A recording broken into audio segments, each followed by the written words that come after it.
Students, आज से college management ने फैसला किया है कि हम दिन में we will upload 2 lectures. So this will be my today's second lecture. I hope you will get benefited by this. आप भी हमारे साथ कोऑपरेट करें और हम भी आपके साथ कोऑपरेट करेंगे. मैं काइंडली इस लेक्चर के थ्रू आप सबको ये मैसेज देना चाहती हूँ. काइंडली जिन लोगों का भी फीस पेंडिंग है, पर्टिकुलरली मैं लैब की बात कर रही हूँ, वो काइंडली अपने ड्यूज़ क्लियर करें जितना भी वो कर सकते. Even 5,000 3,000, I request you all, please kindly आप अपने ड्यूज़ को क्लियर करें. स्टूडेंट्स, कॉलेज मैनेजमेंट को भी, कॉलेज को भी पैसे की ज़रूरत होती है. No institution can be run without money. I hope you all are mature enough to understand the situation. आपको भी पता है कि कितनी सख्त सिचुएशन है. हम ये भी समझते हैं आपको भी प्रॉब्लम हो रही होगी, मगर please I request you as a teacher, please जितना भी आप लोगों से हो सके प्लीज़ कॉन्ट्रीब्यूट करें and try to clear up your pending dues. I hope you all will cooperate well. So students, in this lecture I will explain to you what is pneumococcus and how it can spread, कैसे infection होता है. Pneumococcus जो है students, Pneumococcus pneumonia, the organism is gram positive. Gram positive का मतलब होता है जब आप माइक्रोस्कोपिक इन्वेस्टिगेशंस करेंगे तो आपको ब्लू कलर का माइक्रोस्कोप के अंदर दिखाई देगा. It is a gram positive non motile means कि जो ज़्यादा मूवमेंट नहीं करता है. इट इज़ एनकैप्सुलेटेड आपको पता ही होगा, that means it possesses a capsule. इसकी जो शेप होती है students, it is Lancet shaped. ऐसी इसकी शेप होती है, इट इज़ लैंसेट शेप्ड. जैसे जिस लैंसेट से आप ब्लड कलेक्शन करते हैं बिल्कुल उसी शेप का होता है ये ऑर्गेनिज्म. कुछ लोग, many of the books write it as a flame. बहुत सारी बुक्स उसको लिखती है ये फ्लेम शेप्ड होता है. जब बच्चा कैंडल ड्रॉ करता है तो उसके ऊपर फ्लेम बनाता है, बिल्कुल उसी शेप का होता है. पर मोस्ट कॉमनली स्टूडेंट्स आप बुक्स में देखेंगे it is a Lancet shaped organism which occurs in pairs. जैसे आपको दिख रहा है दो, तो इट ऑकर्स इन पेयर्स. तो बहुत सारी जगहों पे आप देखेंगे it is called as diplococcus organism. ये जो ऑर्गेनिज्म होता है it is the normal human flora and it's found in the nasopharynx. जो ह्यूमन बॉडी का नाजोफेरिक्स होता है ये एक हर हेल्थी इंडिविजुअल के नाजोफेरिक्स में पाया जाता है और it is a normal human flora. Usually inactivated form में होता है और आपको कोई नुकसान नहीं पहुंचाता अनलेस एंड अनटिल आप इसे किसी भी किस्म की एग्रीवेशन दें. ठीक है student, what can be aggravation, mode of transmission या इन्फेक्शन होता कैसे है. ये ऑर्गेनिज्म ऑब्लिगेट पैरासाइट है. जैसे मैंने आपको कहा it's an obligate parasite of human beings and it's commonly found in the nasopharynx of healthy individual. Many healthy individuals के नाजोफेरिक्स में ये कॉमनली सीन. और अभी कैसे फैलता है, there are 2 ways by which this organism generally gets spread. One is called as exogenously and another is called as endogenously. Okay students, exogenously means जब droplets जो होते हैं कैरियर की मुंह से निकले, लाइक वो छीके और जिस इंडिविजुअल की बॉडी में ये एक्टिवेटेड फॉर्म में है वो छीकेगा, वो ड्रॉपलेट इन्फेक्शन के थ्रू ये ट्रांसमिट होगा. फिर उसके मुंह से, उसकी नाक से छोटे छोटे से ड्रॉपलेट्स निकलेंगे और वो ड्रॉपलेट दूसरे इंसान की तरफ जाएंगे. That form of infection is called as exogenous infection. और एंडोजेनस का मतलब होता है जब इंसान का अपना ही इन्फेक्शन किसी वजह से एक्टिवेट हो जाए. For example, infection occurs by individuals own microflora. Like आपने किसी किस्म का एक्टिवेशन इसको दिया. Activation means prolonged antibiotic. आपने बहुत देर तक एंटीबायोटिक का एडमिनिस्ट्रेशन किया या किसी भी किस्म का एक्टिवेशन, या किसी का इम्यून सिस्टम कमज़ोर हो गया, कोई कीमोथेरेपी पे है जिसकी वजह से ये खुद ही एक्टिवेट हो गया. एंडोजेनस का मतलब होता है जब बाहर से नहीं आता है, जब अपना ही इन्फेक्शन एक्टिवेट हो जाए, अपनी ही किसी एक्टिविटी से ये ऑर्गेनिज्म एक्टिवेट हो जाए और इन्फेक्शन प्रोड्यूस करे. और एक्सोजेनस सोर्स का मतलब होता है जब ये कहीं बाहर से आए और इन्फेक्शन क्रिएट करे. ओके स्टूडेंट्स, मैं अब बताती हूँ आपको ये जो इन्फेक्शन है इट इज़ कौन लोग इसकी रिस्क में होते हैं. The risk of disease is generally seen among young children में ये बहुत जल्दी हो जाता है क्योंकि उनकी इम्यूनिटी बहुत ज़्यादा कमज़ोर होती है, उनमें ये इन्फेक्शन जल्दी हो जाते हैं. ओल्ड पर्सन जिनकी एज अबव 60-65 होती है, उनका इम्यून सिस्टम भी काफ़ी कमज़ोर होता है, उसकी वजह से उन्हें ये इन्फेक्शन हो जाता है. और उसके बाद जो स्मोकर्स होते हैं, स्मोकर्स जो काफ़ी ज़्यादा स्मोक करते हैं उन लोगों में ये इन्फेक्शन बहुत कॉमनली हो जाता है। और पर्सन जिन्हें कोई क्रॉनिक इलनेस हो या कोई कीमोथेरेपी चल रही हो, ऐसा कोई क्रिएटिव इन्फेक्शन हो, तो उन लोगों में भी ये इन्फेक्शन बहुत कॉमनली हो जाता है। ये जो ऑर्गेनिज्म है इसके पास बहुत सारी ऐसी चीज़ें हैं जो इसकी पैथोजेनिसिटी को इंक्रीज करती है। सबसे पहली चीज़ जो इसमें है that is called as capsule. जैसे मैंने आपको पहले कहा, it is a capsulated organism, ये इसका कैप्सूल है। और capsule aids to the virulency of bacteria. कैसे ऐड करता है टू द वायरुलेंसी?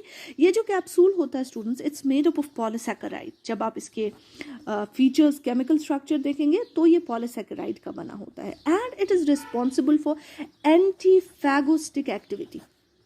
एंटीफैगोस्टिक एक्टिविटी मीन्स कि जब हमारी बॉडी के फैगोसाइट्स इस ऑर्गेनिज्म को एनगल्फ करने की कोशिश करते हैं, ये कैप्सूल जो होता है ये इसको प्रोटेक्ट करता है, ये इसको प्रोसेस ऑफ फैगोसाइटोसिस से बचा देता है। जब इसकी फैगोसाइटोसिस होती ही नहीं है तो ये आराम से डिजीज प्रोडक्शन शुरू करता है। सो जो capsule makes bacteria more virulent by protecting it against the process of phagocytosis.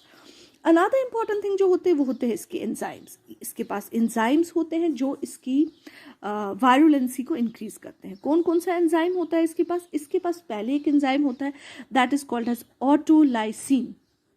इसके पास एंजाइम होता है which is called as autolysin, and another enzyme is there that is called as pneumolysin. So this organism produces two types of enzymes, and these two types of enzymes are one you called as autolysine. ऑटोलाइसिन जो होता है students, इसका काम क्या होता है? ये basically ये एंजाइम सेल वॉल में होता है। जो ये बैक्टीरिया होता है present in bacteria cell wall, autolysin is an enzyme which is present in the bacterial cell wall. और यूजुअली ये इनएक्टिवेटेड होता है, ये एक्टिवेटेड फॉर्म में नहीं होता है, ये इनएक्टिवेटेड फॉर्म में होता है यूजुअली।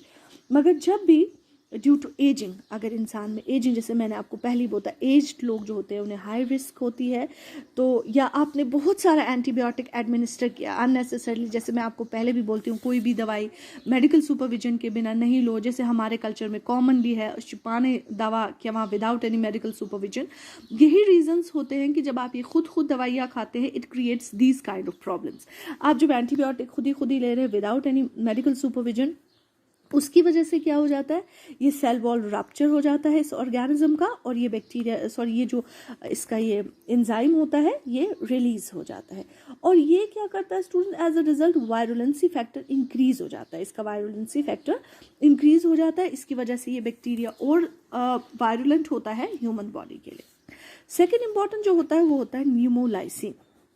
नीमोलाइसिन बेसिकली होता है साइटोसोल में, जो बैक्टीरियल सेल होती है उसके साइटोसोल में होता है ये एंजाइम जिसे हम बोलते हैं, और ये रिलीज होता है जब ऑटोलिसिस हो जाती है। जब ऑटोलाइसिन रिलीज हो जाता है, खुद जब सेल वॉल ब्रेक हो जाता है, सेल खुद ब खुद डिसबर्स हो जाती है, और उसी की वजह से साइटोसोल भी ब्रेक डाउन हो जाता है और निकल आता है ये ऑर्गेनिज्म।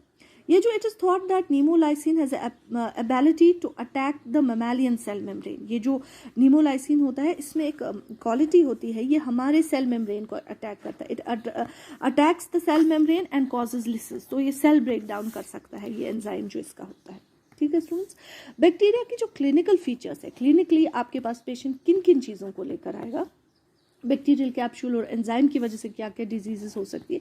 पहले तो बहुत कॉमनली इसकी वजह से होता है acute bacterial pneumonia, very common sign symptoms. Second important is otitis media. Otitis media मतलब को स्टूडेंट्स आपने देखा होगा बच्चों में बहुत कॉमन होता है एयर एकिंग। एयर एकिंग मतलब वो कान दो या कशीर पर वनाची कानस कीज गसा कान कीज शासान या पास चुनेरा, यू विल सी पास चुनेरा एमज, तो वो that condition is called as otitis media, और बच्चों में कॉमनली निमोनिया की वजह से होता है। बैक्टीरिया वो मैंने आपको पहले ही बताया है, मल्टीपल बैक्टीरियल इन्फेक्शन, सेप्सिस, ये सब चीज़ें जो है ये इसकी वजह से हो जाती है। ये जो एक्यूट बैक्टीरियल निमोनिया है, जैसे मैंने पहले भी आपको कहा, it's commonly seen in aged people और चिल्ड्रन जिनमें रेजिस्टेंस कम होती है। जैसे मैं आपने अक्सर सुना होगा यूनिवर्स अस्पताल ये ताजगोस निमोनिया, इसलिए क्योंकि उसकी जो इम्यूनिटी है वो बहुत कमज़ोर हो गई होती है, और जब बहुत सारे ऑर्गेनिज्म इस पर एक साथ हमला कर देते हैं तो इसमें ये कॉमनली इन्फेक्शन हो जाता है।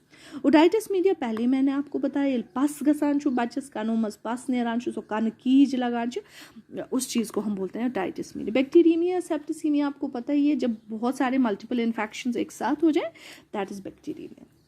स्टूडेंट्स, अगर आपको लैब इन्वेस्टिगेशन इसकी करनी है, लैब इन्वेस्टिगेशन के लिए सैंपल आप क्या लेंगे, नासोफेरेंजियल स्वैब, नासोफेरेंजियल स्वैब लेंगे। आप इसमें ब्लड भी ले सकते हैं, ठीक है जी। You can take the pus and you can take the sputum.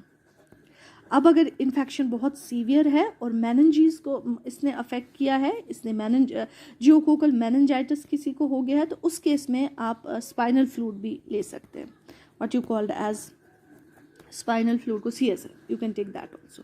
Gram staining से आप जो स्टेन करेंगे, जो मैंने आपको पहले ही बताया है। और कल्चरिंग के लिए जो कॉमन कल्चरिंग चीज़ें आप इसको ब्लड अगार पे ग्रो करा सकते हैं, it will show a good colony growth on blood agar. और आप यूज़ कर सकते हैं इसके लिए ग्लूकोज ब्रॉथ, इसे भी आप यूज़ कर सकते हैं इसकी कल्टिवेशन कराने के लिए। और for any kind of treatment you need to consult the doctor, आप डॉक्टर को कंसल्ट कर सकते हैं। Cephalosporin is generally the drug of choice, okay students. हालांकि आपको नहीं करना है प्रिस्क्राइब ड्रग, बट फिर भी मैं आपको for the source of information बता रही हूँ। Cephalosporin is the drug of choice and is the most effective against some strains of the pneumococcus pneumonia. तो जनरली यही मेडिसिन प्रिस्क्राइब की जाती है। मैं आपको सॉल्ट बता रही हूँ, ट्रेड नेम कुछ भी हो सकता है, सेफोटैक्सीम करके कुछ भी ट्रेड नेम हो सकता है, but I am telling you the salt, this is the most commonly use salt, जिसे हम यूजुअली जिसे डॉक्टर प्रिस्क्राइब करते हैं। हमें वो काम नहीं करना है, you don't have to prescribe the drug. For the prescription of drug you need a doctor. Thank you.